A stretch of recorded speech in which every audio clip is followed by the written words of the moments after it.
পটুয়াখালীর গলাচিপা 10 মিনা এলাকায় নির্বাচনী প্রচারণা চলাকালে বিএনপি জোট প্রার্থী নুরুল হক নুরু ও স্বতন্ত্র প্রার্থী হাসান মামুনের সমর্থকদের মধ্যে হাতাহাতি ও উত্তেজনার ঘটনা ঘটেছে। রোববার বিকেলে বিএনপির বরিশাল বিভাগীয় সাংগঠনিক সম্পাদক বিলকিস জাহান শিয়েনের উপস্থিতিতেই এই পরিস্থিতির সৃষ্টি হয়।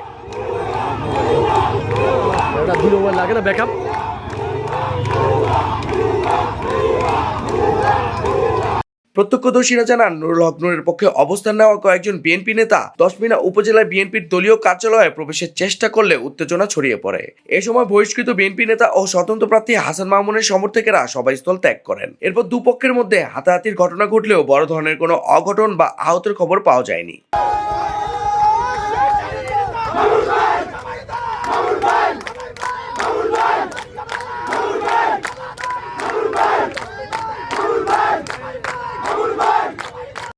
দশমিনা থানার ভারপ্রাপ্ত কর্মকর্তা জানান, সাবেক জেলা যুবদলের ভারপ্রাপ্ত সাধারণ সম্পাদক শিবলু খান দলীয় কার্যালয়ের ভেতরে ঢুকলে হাসান মামুনের সমর্থকেরা স্লোগান দিলে পরিস্থিতি উত্তপ্ত হয়ে ওঠে। পরে তিনি বেরিয়ে গেলে পরিস্থিতি স্বাভাবিক হয়।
বর্তমানে এলাকায় আইন শৃঙ্খলা পরিস্থিতি স্বাভাবিক রয়েছে বলে জানিয়েছে পুলিশ।